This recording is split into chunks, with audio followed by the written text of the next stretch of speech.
no one's an expert in sales. People say they are, but sales is opinions, right? It's not science. If we took every sales book in the world and we ripped them up, and we took every science and maths book in the world and we ripped them up, in 1,000 years' time, those science and maths books would be the same. Every sales book would be different.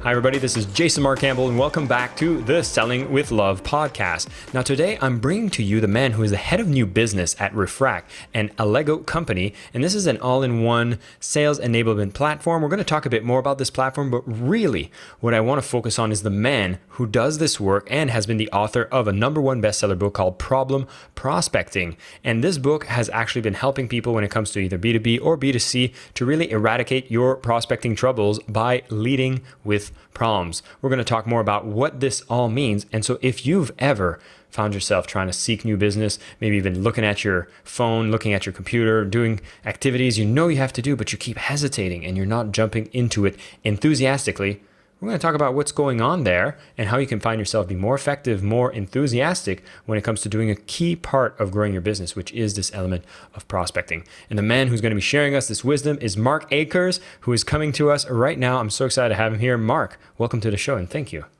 Hi, Jason. Yeah, great to be here. Looking forward to having a conversation today. I see you are a man in the trenches. We were just talking about the differences between a sales trainer and a person that actually goes out and does sales.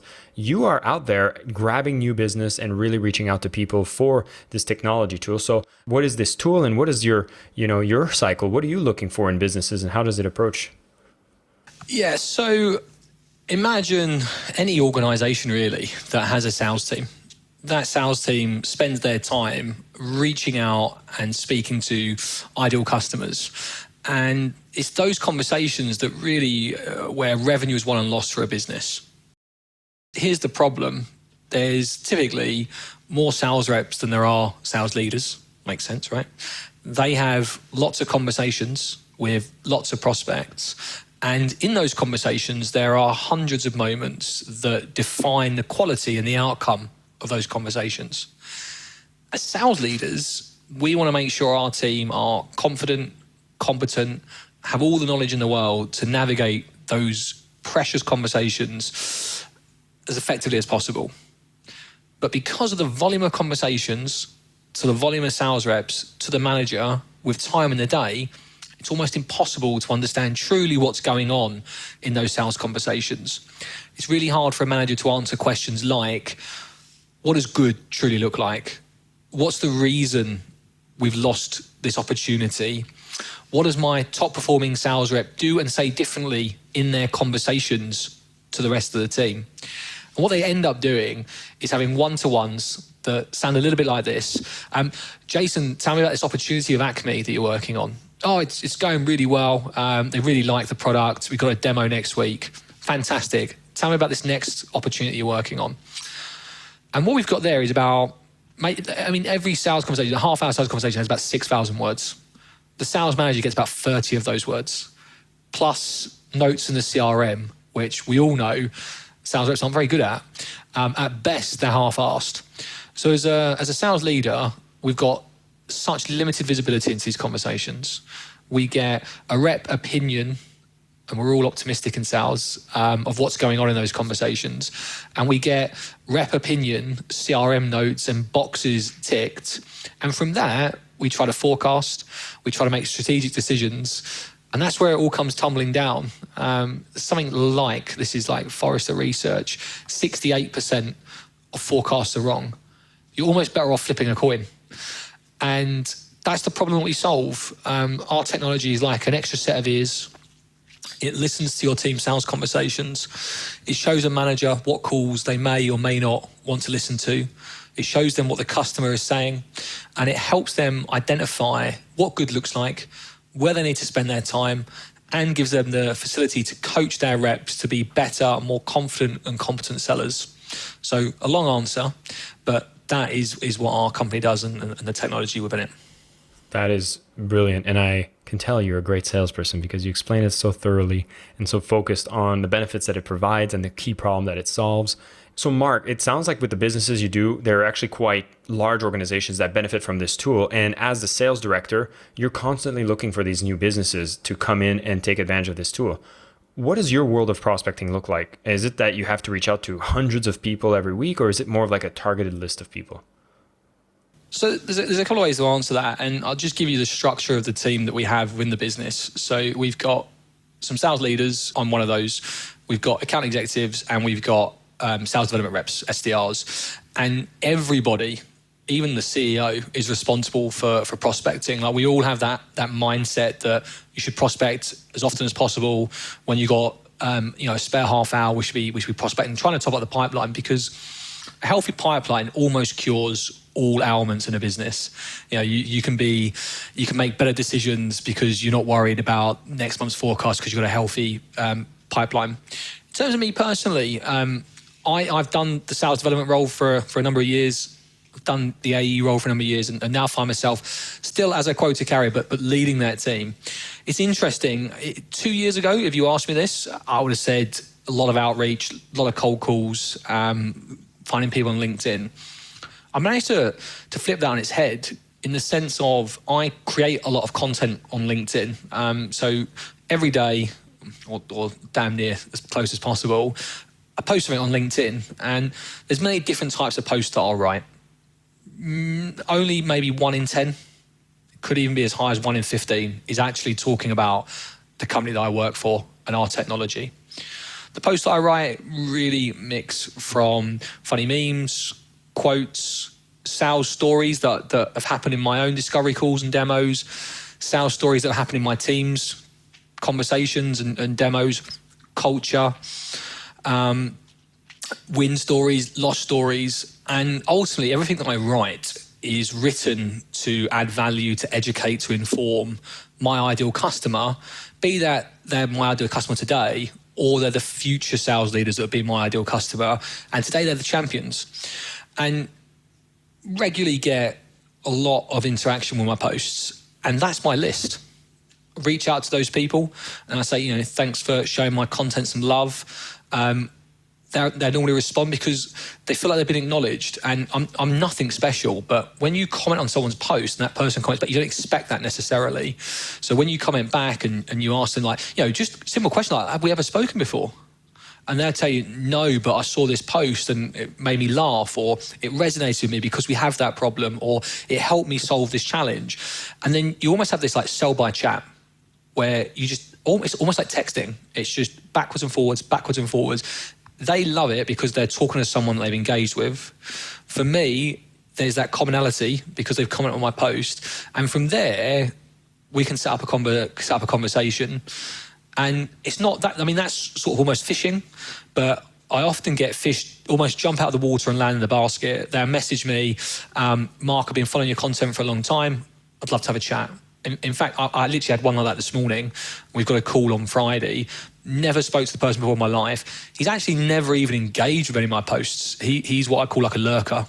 He's just been reading and lurking. So I get a lot of my leads. I'm very fortunate from talented SDRs, inbound marketing, but also because I create content. And that did take 7-8 months of consistently writing content every single day, but it's paid off. So yeah, I do still prospect. We have prospecting days. I'll get in the trenches. We've got great technology to help speed up that process and remove some of the manual work.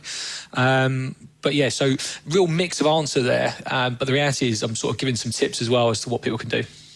Well, so that's it. That's what I'm loving here, is that you're already seeding some of the ideas that I know are kind of the modern ways of prospecting, right? And I wanted to touch about this because it feels like there's a lot more options, a lot more opportunities to engage in conversations. And, the elephant prospector and tool that has emerged as a giant champion is LinkedIn. Is becoming more and more relevant. And I've found you in LinkedIn, and I get to connect with incredible individuals on LinkedIn. And so I'd love to talk about, because you've been in this industry for quite some time, what has been shifting in this prospecting world, and what are these new opportunities? Being LinkedIn sounds like one of the major ones. So LinkedIn is a major one, actually. In fact, what I'll do is I'll tell you a story. So about 3-4 weeks ago, put a post out. I can't remember what the post was, but it was about LinkedIn. And someone commented that what frustrates them is how LinkedIn has almost morphed into Facebook. I just pushed back on that slightly because they were saying it was wrong. They were saying it's, people treating LinkedIn as Facebook is wrong. And I just commented back that I can see how there might be some posts that we don't need on LinkedIn, but LinkedIn has changed. When I had it, it was a real black and white CV library. That's what it was. And you connected with people that you met at events. But now, if you think about how LinkedIn's changed in the last 5 years, it lets you write posts. It lets you add photos. It lets you add videos. It lets you send voice notes. They dabbled with stories. There's a lot that's changed with the platform, and that's because the generation that's come onto it now has grown up with social media, instant gratification. It's almost impossible to imagine a millennial or next generation going for a coffee and not telling the world what they're doing. And LinkedIn's embraced that, and it wants that noise, it wants that traffic. And I've sort of just tried to follow that trend. I do like to write most of my posts that are helpful. But the last two, yesterday, I had a day off, played a round of golf. I put a post out that, my granddad used to say, a bad day's golfing is better than a good day's working. And I was on the golf course and I thought, should I post this? It's had 142 likes. It's had 17,000 views. It's had 24 comments. That's my list. I can reach out to those people. Today, I put a funny meme, literally an hour ago, it's already had 95 likes. I mean, you saw it, right? And then I've got other posts, like I say, where I'm sharing stuff that really happens in life, what we did to overcome it, and again, it gets lots of engagement. So the power of LinkedIn is your audience are all on it. Less than 1% of people on LinkedIn produce content. When you produce content, you almost get this label of thought leader, content creator, expert. And I'm not. No one's an expert in sales. People say they are, but sales is opinions, right? It's not science. If we took every sales book in the world and we ripped them up, and we took every science and maths book in the world and we ripped them up, in 1,000 years' time, those science and maths books would be the same. Every sales book would be different. And so I'm no expert. I just literally write and share my opinion. But because I do it consistently, I do it every single day, and I write for a very clear audience, and I connect with the audience that engages with it because they're likely to engage again. I message the people that engage with me. And I'm now fortunate to be seen by some, not many. I've not got millions of followers or anything like that. I've got a very small number of followers, but I'm seen as someone that people want to talk to and interact with. Hence, opportunities like being on this podcast. Hence, opportunities like being a sales coach for companies like Impact Sales Academy. Hence, having the confidence to write a book and it become a #1 bestseller. I'm nothing special. I just produce content that resonates and I follow up on that.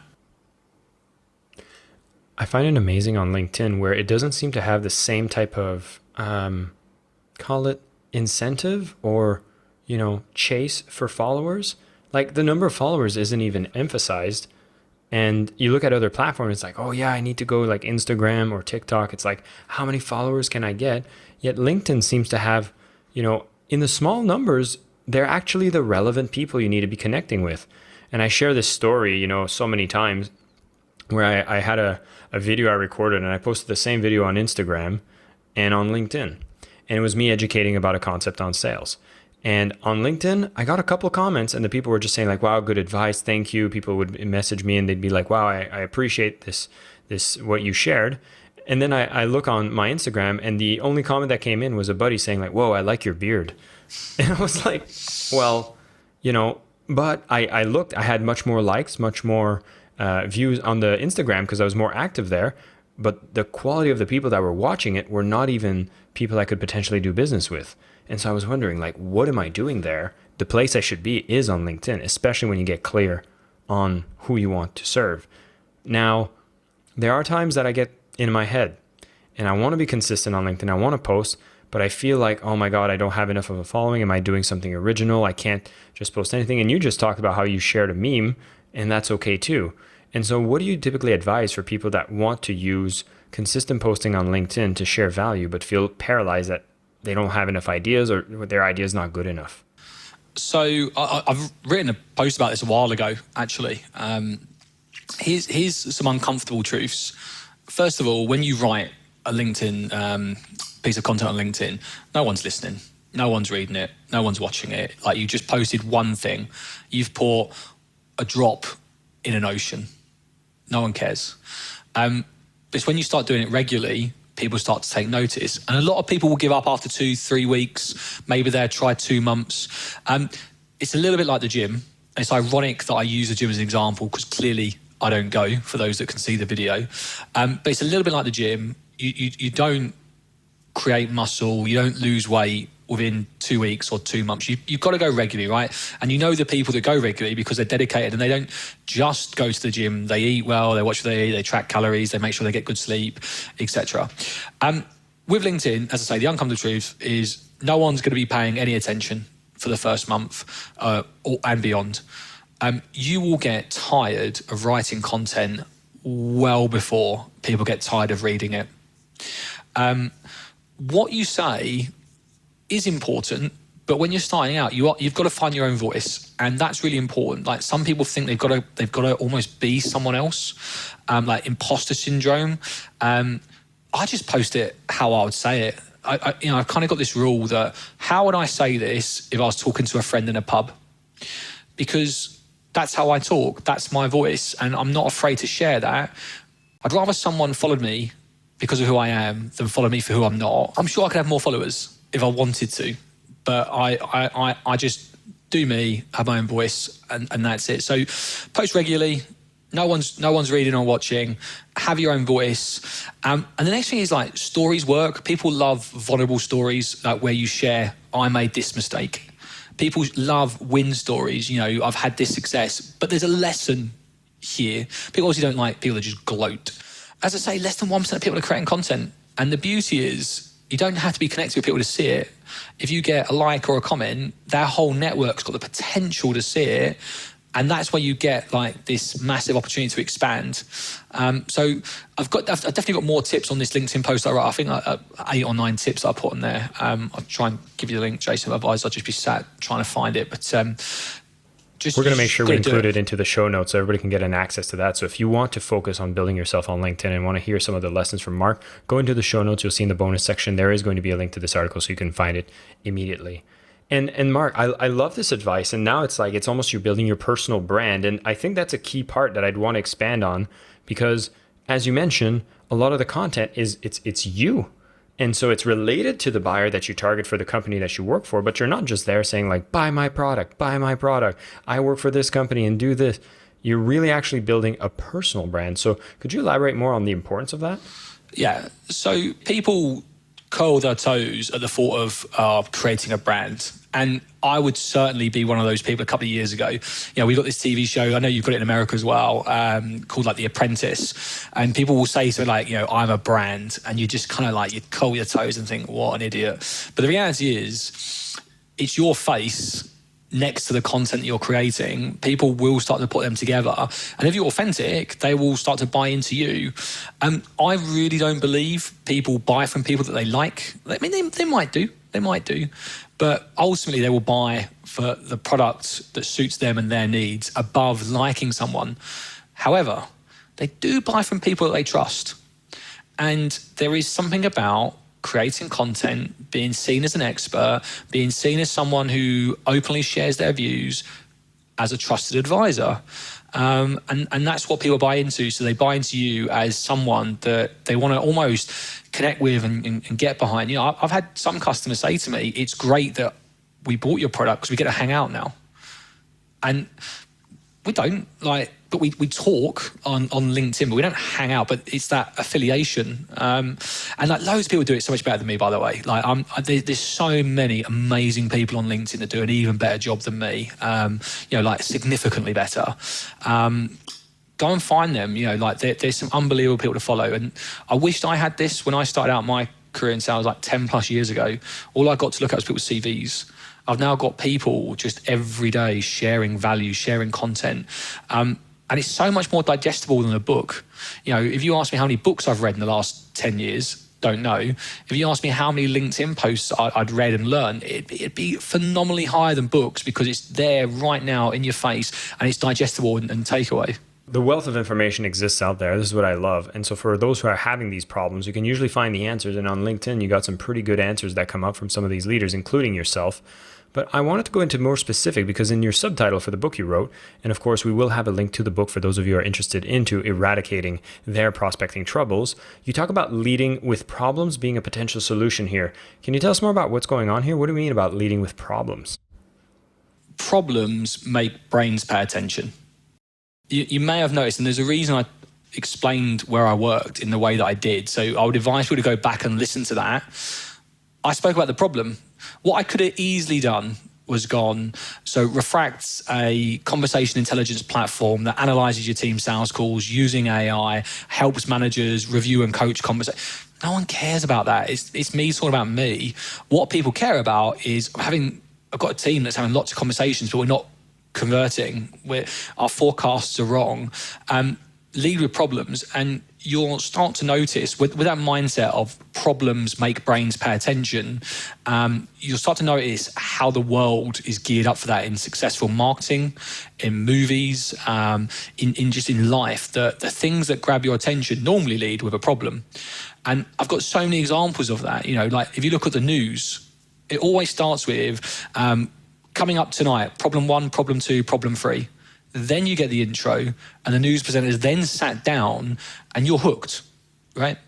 I took my son to the cinema. My son's 3 years old at the time when I took him, so it's about 6 months ago, to see Paw Patrol.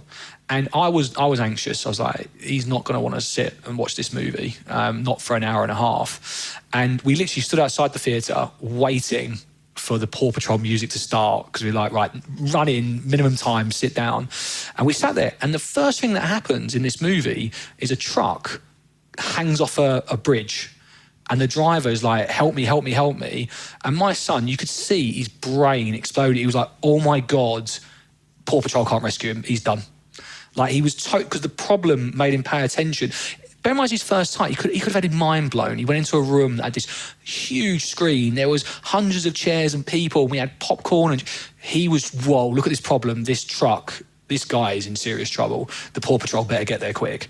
The problems just capture our attention. And when we're cold calling, when we're writing emails, when we're sending LinkedIn messages, or even writing LinkedIn posts, I talk about the problem.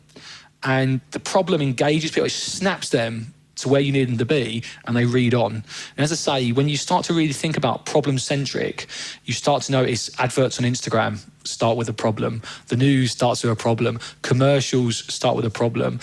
Even like great movies. Paw Patrol is a great movie, I'm sure, to certain kids of certain ages, but even great movies I can think of start with a problematic scene, like the plot that gets you absolutely gripped and like, oh, this is going to be a good film. So that's what I mean by leading with problems. It's about talking to your prospect about a problem that they are likely to have in their world. And if they do, it'll resonate and they will listen. If it doesn't, they'll tell you it doesn't. And we can qualify out and move on, because you only really want to spend your time talking to people that have a problem and are motivated to solve it and trust you to help them do it. And when you learn that, you become so much clearer in what you're trying to achieve Monday to Friday, so much more confident in who you qualify in and qualify out. I learned that too late in life. I spent far too long trying to sell to absolutely everybody, and I'd fight till the end until I got ghosted or told no. Whereas now I'm just like, you've not got a problem. This isn't for you. And they'll either qualify themselves in because they don't like that, or they'll agree and we move on. And just because it's not a problem today doesn't mean it's not going to be a problem in 6 weeks or whatever. And then people follow me on LinkedIn. Hey, Mark, now might be a better time to chat. I've been following your content. I remember our conversation. Can we set up a call? And it's like that nurture campaign, but people are buying into me more so than the product. The product's kind of like just what we can do, but they want me to help them with that. Mark, I love what you started with as well, which is the fact that when you have a full pipeline and your prospecting is always happening, you have so much less stress within the business. And I hope for people that are paying attention to this session, when you see that you're applying the techniques we're talking about here, leading with the problem, creating that content, building that personal brand, committing to engaging regularly, posting so you can be seen as an authority, building that trust, making sure you know who it is that you're targeting so that you're speaking to them relevantly about their problems, that you start actually having people that are coming to you, and then your prospecting problems become easier, more fun, and you actually feel less desperate for every sales that comes in, and you can be more confident, more competent in the process as well. Marc, I can tell that you are an amazing salesperson just by the way that you speak in this interview. Our interviews are just a sales call where we're trying to get ideas to come to the surface, right?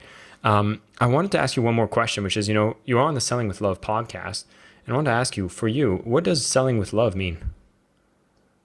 It means about genuinely believing what you're doing has a purpose.